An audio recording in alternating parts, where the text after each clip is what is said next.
Good morning. कैसे हैं आप लोग? आज से अच्छे होंगे। आप सब लोगों का लाइव क्लास में बहुत बहुत स्वागत है।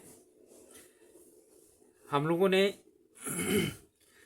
क्रिया के जो रूप परिवर्तन करने वाले कोटियां हैं उनमें काल पढ़ रहे थे और काल में भूतकाल पढ़ चुके थे और अब हम पढ़ेंगे वर्तमान काल।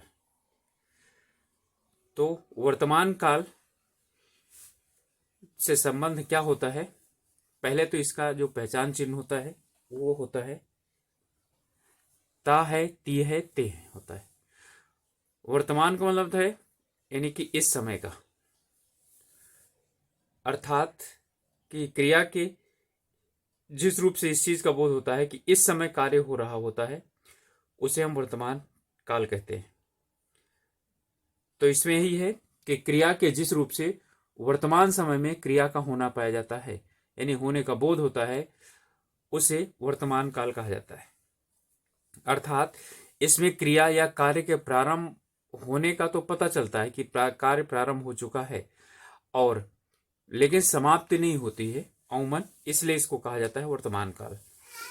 ठीक है, यानी वर्तमान काल के समय में ही हमें क्या होता है, जो क्रिया होती है उसका पता चलता है। यानी कि वर्तमान समय में, वर्तमान का मतलब है जिस समय बात की जा रही होती है, ठीक है, उस समय कार्य हो रहा होता है या क्रिया हो रही होती है, ठीक है, या क्रिया के होने का बोध होता है, उसी को ही हम बोलते हैं वर्तमान काल। ठीक है, तो इसके बाद इसके भेद जब हम पढ़ते हैं, ठीक है, तो इसके जो भेद है या प्रकार हैं, वर्तमान काल 5 प्रकार का होता है। कुछ किताबों में 3 प्रकार दिया हुआ है, कुछ किताबों में 5 प्रकार दिया हुआ है। ठीक है, तो इसके वर्तमान काल के 5 भेद होते हैं, यानी 5 प्रकार होते हैं। जैसे अंग्रेजी में होता है उस तरह से हिंदी में कालों के भेद नहीं होते हैं। ठीक है, लेकिन उस तरह का हिंदी में हम वहां पर काल पढ़ते हैं और वहां पर काल का हम यानी वाक्य भी बनाते हैं, लेकिन वो काल और इन कालों में अंतर होता है। तो चलिए इसमें पहला काल पढ़ते हैं, सामान्य वर्तमान, यानी कि जिसे हम वर्तमान काल कहते हैं वही सामान्य वर्तमान है। ठीक है, तो इसमें सामान्य वर्तमान जैसे ता है, ती है, ते है, ठीक है, यही इसका पहचान होता है। ता है, ती है, ते हैं, ये पहचान है। अब जो परिभाषा वर्तमान काल के है, इसी तरह जैसे भूतकाल का बताया था कि जो भूतकाल की परिभाषा है वही सामान्य भूत की परिभाषा है। यानी क्रिया के जिस रूप से वर्तमान समय में क्रिया के होने का बोध होता है या क्रिया के होने का पाया जाता है या क्रिया का होना पाया जाता है, उसी को ही हम क्या बोलते हैं, वर्तमान काल बोलते हैं। ठीक है, तो क्रिया के जिस रूप से वर्तमान समय में क्रिया के होने का बोध होता है, जैसे कि वे पढ़ते हैं, बच्चा खिलौने से खेलता है, वह पत्र लिखता है। ठीक है, तो यहाँ पर वे पढ़ते हैं बहुवचन है तो पढ़ते हैं, बच्चा खिलौने से खेलता है, ठीक है, तो यहाँ पर ता है, एक वचन है, वह पत्र लिखता है, यहाँ पर भी क्या गया, ता गया। ठीक है, तो यहाँ बच्चा करता है, खिलौना जो है, अब यहाँ पर खिलौने से, तो यहाँ खिलौना कर्म नहीं है, यहाँ खिलौना क्या चीज है, एक करण है, क्योंकि खिलौना साधन बता रहा है। ठीक है, खिलौने को खेलता है नहीं, बच्चा खिलौने को खेलता है नहीं, खिलौने से खेलता है। यहाँ पर ये को होता या खिलौना खेलता है तब क्या हो जाता, वो कर्म होता। ठीक है, यहाँ ध्यान रखिएगा, यहाँ पर खिलौना जो है खिलौने से खेलता है, तो यहाँ करण कारक है, ना कि खिलौना यहाँ कर्म है। ठीक है, यहाँ पर कर्म है, वह पत्र लिखता है, तो यहाँ पर पत्र जो है वो क्या है, कर्म है। तो समझ में आ गया सब, इन्हें वर्तमान, सामान्य वर्तमान। इसके बाद है अपूर्ण वर्तमान या तात्कालिक वर्तमान। तात्कालिक का मतलब है उस समय का, तो वर्तमान के समय का जब क्या होता है, कार्य के जारी रहने का बोध होता है, अर्थात कार्य के समापन का बोध नहीं होता है। ठीक है, उसे हम क्या बोलते हैं, तात्कालिक। तो उसे भी बोला जाता है अपूर्ण। इसका मतलब है जिसमें क्रिया के अपूर्ण रहने का बोध होता है उसे क्या बोलते हैं, हम यानी कि तात्कालिक या अपूर्ण बोलते हैं। और यदि वर्तमान का है तो वर्तमान और भूत का है तो भूत। तो इसमें है क्रिया के जिस रूप से वर्तमान काल में क्रिया की अपूर्णता अर्थात जारी रहने का बोध होता है, वर्तमान काल में जारी रहने का बोध होता है तो अपूर्ण वर्तमान, भूतकाल में जारी रहने का बोध होता है तो अपूर्ण भूत। ठीक है, तो यहाँ पर अपूर्णता का बोध होता है। जैसे बच्चा खिलौने से खेल रहा है, तो इसका है रहा है, रही है, रहे हैं। जो प्रेजेंट का यानी कि जो कॉन्टिन्यूस पढ़ते थे आप लोग, प्रेजेंट कॉन्टिन्यूस वो यही है, ठीक है। और इसे बोलते थे जो आपका यानी कि उसमें इंडेफिनिट, तो वही था सामान्य वर्तमान। तो रहा है, रही है, रहे हैं यहाँ पर आता है, तो यानी अपूर्ण या तात्कालिक वर्तमान। रहा था, रही थी, रहे आते हैं तो क्या हो जाता है, अपूर्ण भूतकाल होता है। तब बच्चा खिलौने से खेल रहा है, वे पढ़ रहे हैं, ठीक है। तो यहाँ पर है वे पढ़ रहे हैं, चाहे पढ़ रहे हैं, ठीक है, पढ़ा रहे हैं, तो भी सब कुछ वही आता है, रहा है, रहे हैं और रहे हैं, ठीक है। ये इसका वाक्य होता है और ये सबसे सरल होता है। ये अच्छी तरह से आप लोगों को समझ में आ रहा है। और वैसे वर्तमान काल बहुत सरल होता है, इसलिए मुझे पढ़ाने में ज़्यादा दिक्कत नहीं होगी। इसके बाद है पूर्ण वर्तमान, ठीक है। ध्यान दीजिएगा, पूर्ण भूत होता है, लेकिन बहुत से ऐसे हैं वो व्याकरणाचार्य जो पूर्ण वर्तमान को इसका भाग मानते ही नहीं, कि वर्तमान में है तो कार्य पूर्ण कैसे हो चुका होता है, ठीक है। तो इसमें है चुका है, चुकी है, चुका है, चुके हैं, ये आता है, ठीक है। चुका है, चुकी है, चुके हैं जहां पर आता है तो पूर्ण वर्तमान आता है। ये प्रभाव है किसका, ये अंग्रेजी का प्रभाव है, ठीक है। परफेक्ट यानी परफेक्ट वहां पर जो है हमारा होता है प्रेजेंट परफेक्ट टेंस, तो प्रेजेंट परफेक्ट की तरह यहाँ पर भी यानी कि कुछ विद्वानों ने इसे ले लिया है कि हाँ इसमें जो है ये होना चाहिए। तो यहाँ पर है चुका है, चुकी है, चुके हैं, लेकिन भूतकाल में चुका था, चुकी थी, चुके थे आता है। वो भूतकाल में काफी समय पहले कार्य समाप्त हो चुका होता है। और जैसे ही आप तुरंत कार्य समाप्त करते हैं वही क्या होता है, पूर्ण वर्तमान होता है। अर्थात क्रिया के जिस रूप से वर्तमान काल में क्रिया के पूर्ण होने का बोध होता है, यानी कि वर्तमान काल में पूरी हुई है क्रिया, उसे हम पूर्ण वर्तमान कहते हैं। यहां पर ये तात्कालिक जो है, ये जो है आपका भूत नहीं होता है, ठीक है। तो यहां पर है, सॉरी तात्कालिक का नहीं, मतलब कि आपका ये वर्तमान है, पूर्ण में चुका है, चुकी है, चुके हैं आता है, ठीक है। इसमें क्रिया के जिस रूप से वर्तमान काल में क्रिया के पूर्ण होने का बोध होता है, ठीक है, उसे हम क्या बोलते हैं, पूर्ण वर्तमान बोलते हैं।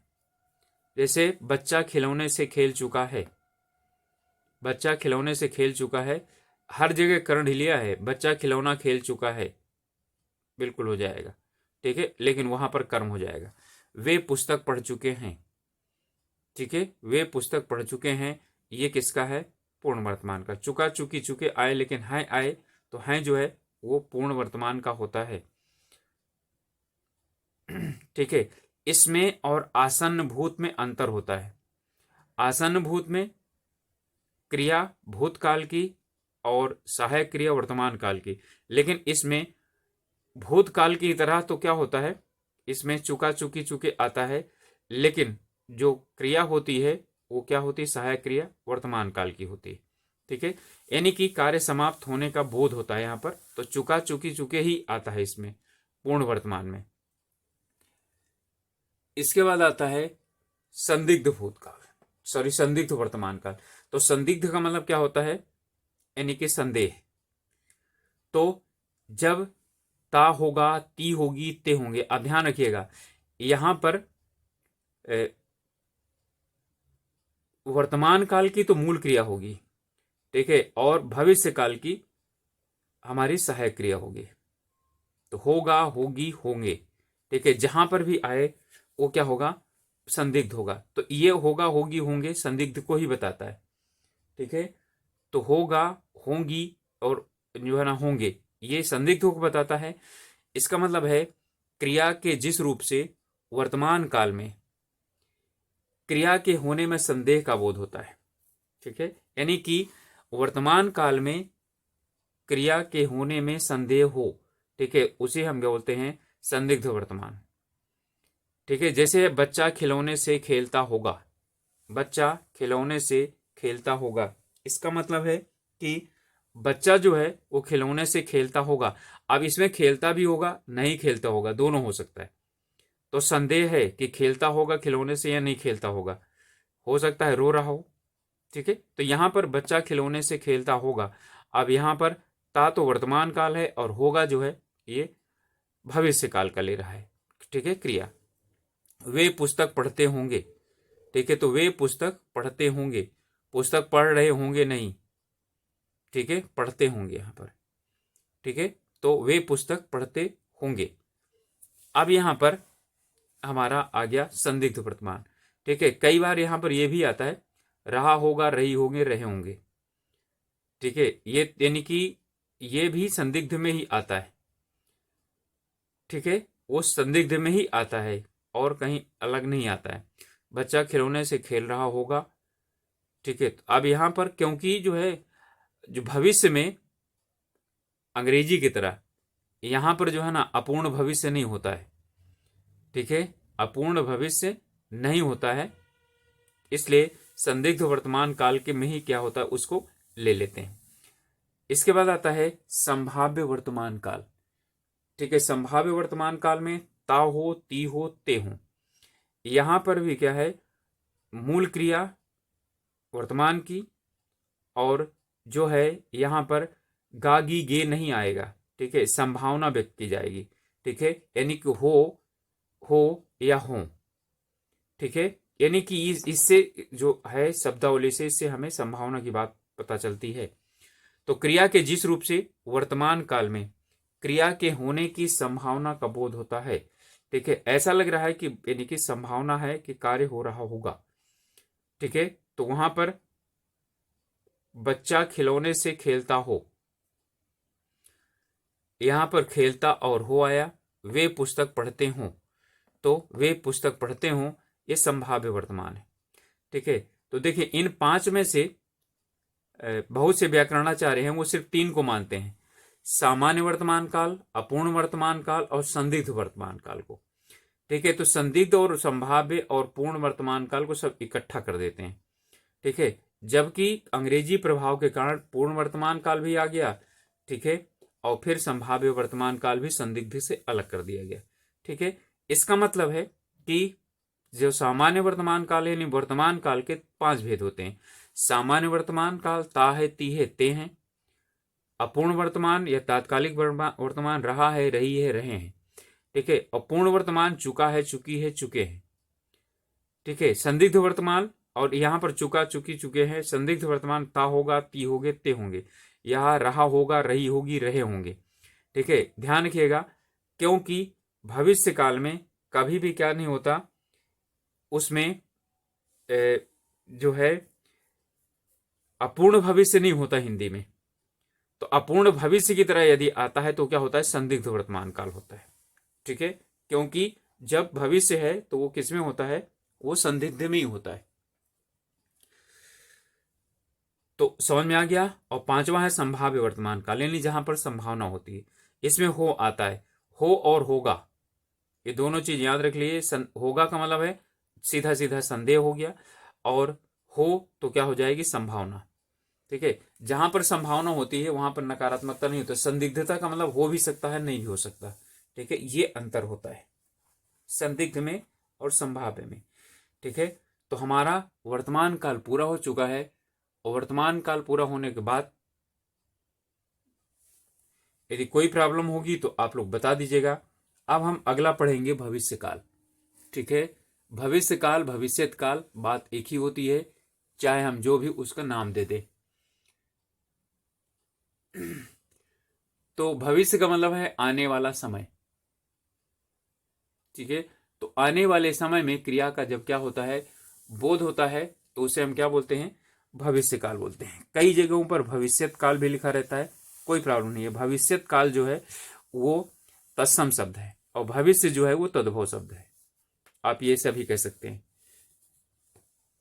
तो वैसे भूत, वर्तमान और भविष्य, ठीक है, ये तीनों के तीनों जो है वो किसमें है, तत्सम शब्द के अंतर्गत आते हैं।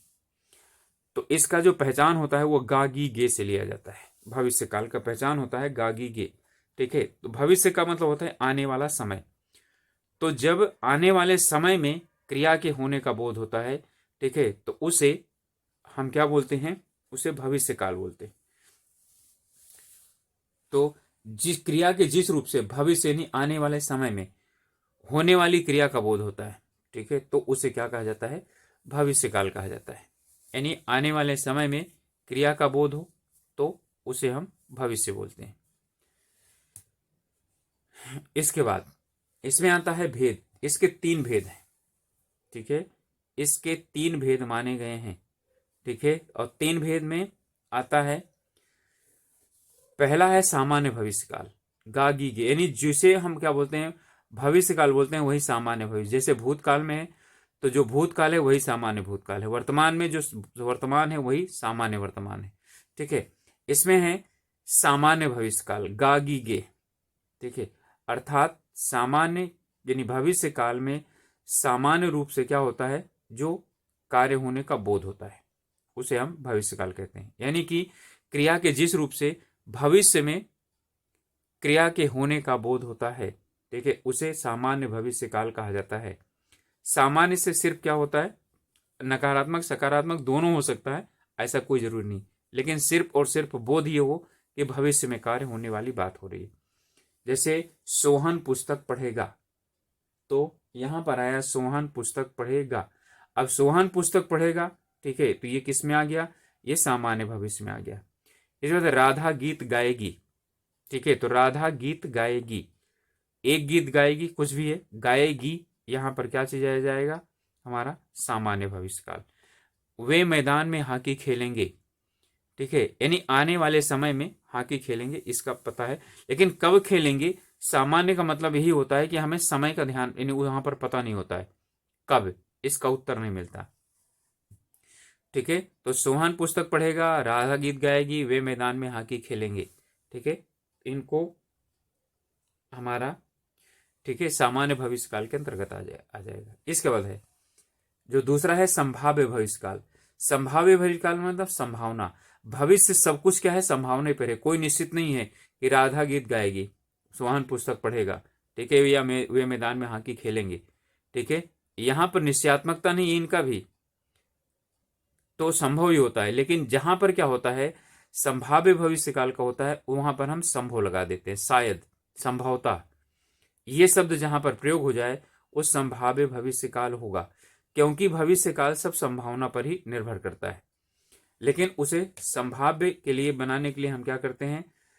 संभाव्य भविष्य काल यानी संभव, शायद, क्रिया के जिस रूप से भविष्य काल में होने की संभावना होती, यानी कि जिससे भविष्य काल में होने की संभावना का बोध होता है, उसे हम क्या बोलते हैं? संभाव्य भविष्य काल बोलते हैं, ठीक है। यानी कि भविष्य काल में होने की संभावना का बोध होता हो, यह निश्चित नहीं है कि होगा ही होगा कार्य, ठीक है। सामान्य भविष्य में ऐसा लगता है कि हाँ हो सकता है कार्य, ठीक है, इसमें संभावना नहीं बल्कि इसका, ठीक है, यानी कि वो हो जाएगा कि हाँ कार्य होगा। इसके बाद इसका उदाहरण है संभवतः राधा गीत गाएगी। यहां राधा गीत गाएगी तो संभवतः राधा गीत गाएगी, ठीक है। इसके बाद शायद वे मैदान में हॉकी खेलेंगे, तो वे मैदान में हॉकी खेलेंगे तो शायद वे मैदान में हॉकी खेलेंगे। इसके बाद है ये, यानी कि इसमें आप देखें तो शायद सोहन कल पुस्तक पढ़ेगा, तो यहां पर क्या आया है? शायद, ठीक है, संभवतः और शायद, ठीक है, शायद, संभवतः और शायद, तो ये सब किसके अंतर्गत आ गए हैं? ठीक है, ये हमें क्या बताते हैं? संभाव्य यानी संभावना बताते हैं, संभावना का ये बोध कराते हैं, ठीक है। इसके बाद तीसरा है हेतु हेतु मत भविष्य काल। अब हेतु हेतु का अर्थ समझ लीजिए। हेतु हेतु का अर्थ होता है कि किसी और के लिए, ठीक है, तो किसी और के लिए उसी को बोला जाता है हेतु, ठीक है। अर्थात कि एक क्रिया जब दूसरी क्रिया पर प्रभावित होती है, यानी एक क्रिया का होना दूसरी क्रिया पर निर्भर करता है, ध्यान दीजिएगा, एक क्रिया दूसरी क्रिया पर निर्भर करती है, ठीक है, यानी कि यदि पहली वाली क्रिया होगी तभी दूसरी वाली क्रिया होगी, तो उसे बोलते हैं हेतु हेतु मत।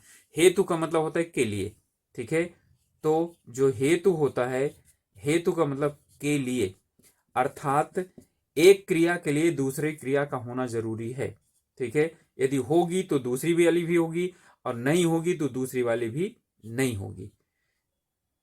तो चलिए, हेतु हेतु का मतलब, और हेतु हेतु मत किस में होता है? दो में होता है, एक तो भूतकाल में और एक भविष्य काल में। वर्तमान काल में हेतु हेतु मत नहीं होता है, यानी कि एक क्रिया जो वहां सिर्फ और सिर्फ एक ही क्रिया होती है, यहाँ दो क्रियाएं होती हैं। भूतकाल में एक क्रिया समाप्त होने के बाद दूसरी क्रिया प्रारंभ हो ही रही होगी, ठीक है। और यहाँ पर भी यही होता है कि एक क्रिया जो है यानी कि होगी तभी दूसरी क्रिया होगी, नहीं तो नहीं होगी। वो दोनों क्रियाएं एक साथ जुड़ी रहती हैं। अब देखिए उदाहरण यहाँ पर है, ठीक है। पहले इसके परिभाषा कि क्रिया के जिस रूप से भविष्य में एक क्रिया का होना दूसरी क्रिया पर निर्भर करने का बोध होता है, ठीक है। यानी क्रिया के जिस रूप से भविष्य में एक क्रिया का होना दूसरी क्रिया पर निर्भर करने का बोध होता है, यानी एक क्रिया जो है होगी तभी जो है, और वो किसमें? भविष्य में, तभी दूसरी वाली क्रिया होगी, उसे हेतु हेतु मत कहते हैं। इसे ऐसे भी समझ सकते हैं कि एक क्रिया दूसरी क्रिया पर निर्भर करती है, अर्थात एक क्रिया होगी तभी दूसरी क्रिया होगी, और एक क्रिया नहीं होगी तो दूसरी क्रिया नहीं होगी, ठीक है। तो थोड़ा सा इसमें क्रिया के जिस रूप से भविष्य में एक क्रिया का होना दूसरी क्रिया पर निर्भर करने का बोध होता है, निर्भरता करने का बोध होता है, एक ही बात है, समझ लीजिए आप लोग। अब यहां पर है यदि वह आएगा तो मैं जाऊंगा, यानी कि मेरे जाने का निर्भर किस पर करता है? उसके आने पर। तो यहां पर यदि तो अर्थात तो आता है, ज्यादातर यहां पर है तो शब्द का क्या होता है? प्रयोग होता है। तो तभी, तब, ठीक है, इसका जो है ना प्रयोग होता है। तो यहां पर यदि वह आएगा तो मैं जाऊंगा, बारिश अच्छी होगी तो फसल अच्छी होगी, बारिश अच्छी होगी तो फसल अच्छी होगी, ठीक है। तो यहां पर इसका मतलब है कि फसल अच्छी होना किस पर निर्भर करता है? बारिश के अच्छी होने पर। बारिश अच्छी होगी तो फसल क्या होगी? अच्छी होगी। तो बारिश के अच्छी होना किस पर निर्भर करता है? सॉरी, फसल का अच्छा होना बारिश के अच्छे होने पर निर्भर करता है, ठीक है। हम ऐसा भी लिख सकते हैं यदि, ठीक है, वह मेहनत करेगा, मेहनत करेगा तो सफल होगा, ठीक है। तो सफल होगा, उत्तीर्ण होगा, पास होगा, ये सभी चीजें आ जाती, ठीक है। अर्थात उसके सफल होने का जो है, जो क्रिया है वो किस पर करती है? निर्भर, मेहनत करने पर, ठीक है। यदि वह मेहनत करेगा तो क्या होगा? सफल होगा, ठीक। तो मेहनत करना उसकी सफलता के लिए आवश्यक है, यानी कि भविष्य, और दोनों भविष्य में ही होंगे। वह आएगा, भविष्य, मैं जाऊंगा, अच्छी होगी यानी बारिश अच्छी होगी तो फसल अच्छी होगी, ठीक है। मेहनत करेगा तो सफल होगा, ये सभी किसमें हैं? भविष्य काल में, ठीक है। अब मुझे लगता है कि आप लोगों को वर्तमान और भविष्य में जो है इन्हें पहचानने में ज्यादा कठिनाई का सामना नहीं करना पड़ेगा। तो फिर से देख लेते हैं। भविष्य काल गागी गे हैं, इसके तीन रूप में पाया जाता है। सामान्य भविष्य काल यानी कि गागी गे आता है, अर्थात जो है क्रिया भविष्य में यानी निकट आने वाले समय में होने की जिसमें संभावना होती है, जिसमें पता चलता है कि निकट भविष्य में आने वाले समय में क्रिया होगी, उसे हम सामान्य बोलते हैं। जब निकट समय में आने की यानी कार्य होने की संभावना होती है, उसे बोलते हैं संभाव्य भविष्य काल, यानी संभव, शायद, संभवता, ये इसमें आता है। और हेतु हेतु मत का मतलब हुआ कि जहां पर भविष्य काल यानी भविष्य काल में एक क्रिया होगी तभी दूसरी क्रिया होगी, यानी एक क्रिया का होना दूसरी क्रिया पर जब निर्भर करता है, दोनों भविष्य में होती हैं, तो उसे बोलते हैं हेतु हेतु मत भविष्य। ओके, तो ये हमारा काल समाप्त होता है। तो वर्तमान काल हो गया और भविष्य काल हो गया, ठीक है। तो मिलेंगे अगले क्लास में, तब तक के लिए आप लोग अपनी मेहनत करते रहिए और अपने स्वास्थ्य का ध्यान रखिए। Okay, all the best.